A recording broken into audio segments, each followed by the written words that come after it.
Le salut est auprès de l'Éternel. Que ta bénédiction soit sur ton peuple.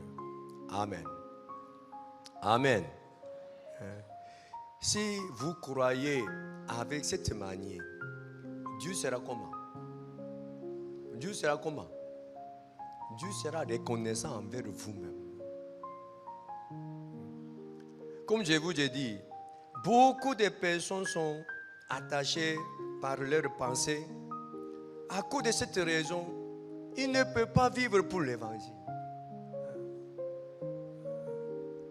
David a vu beaucoup de difficultés, beaucoup d'ennemis dans sa vie, mais il continue. Il dit que je me couche, je m'endors, je me réveille, donc je continue. Parce que Dieu est avec moi. Amen. Ce n'est pas qu'il a vu une chose qui est miraculeuse. Ce n'est pas qu'il a vu une aide de Dieu vraiment extraordinaire. Non, il n'a rien vu. Il voit même ennemi. Il voit même situation. Mais il dit, je m'endors, je me réveille, parce que Dieu est avec moi. Amen. Amen. Et lorsque j'ai parlé ces 5 femmes de la Bible, et puis lorsque j'ai parlé de l'histoire de David, vous-même vous voyez, leur vie était comment? Apparemment, leur vie était maudite. Beaucoup de personnes dans la même situation, ils se plaignent, jusqu'à ils quittent l'église, jusqu'à ils laissent l'évangile, jusqu'à ils font n'importe quoi, en disant que Dieu aussi a fait ça, il s'en fout de moi. Donc je m'en fous de lui, il n'y a quel problème? Ma vie est maudite, il n'y a rien qui marche. Donc je vais faire ce que je veux, il n'y a quel problème? Il fait ce qu'il veut, non? Moi aussi je vais faire ce que je veux, il n'y a quel problème? Donc il y a beaucoup de personnes qui tombent dans ces genres de situations. Amen. Amen. Et vraiment, je veux que votre vie soit comme la vie des 5 femmes, comme la vie de David.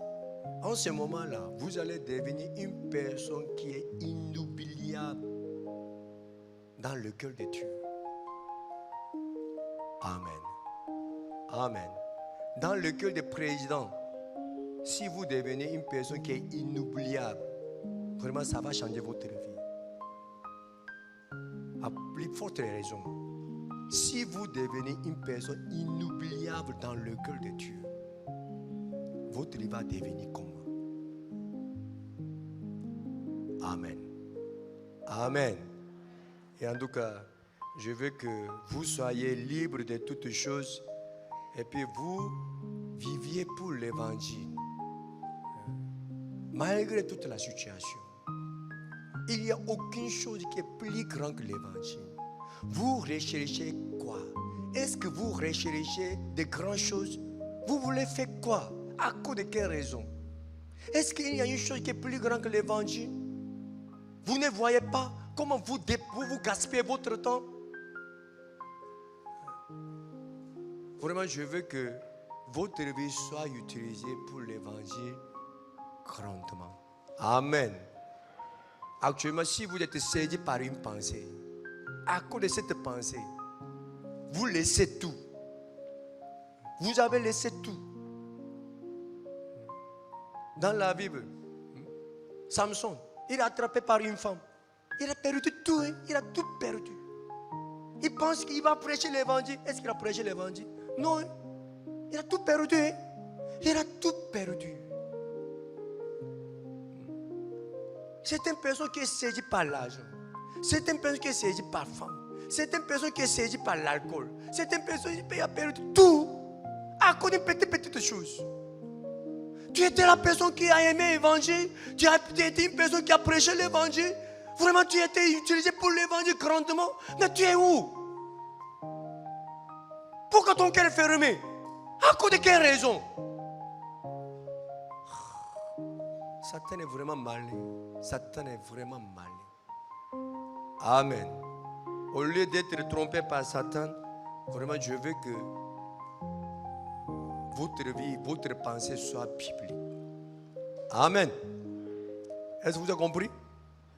Est-ce que vraiment vous avez compris? Est-ce qu'il y a une chose qui est plus grande que l'évangile? Vous êtes en train de rechercher quoi?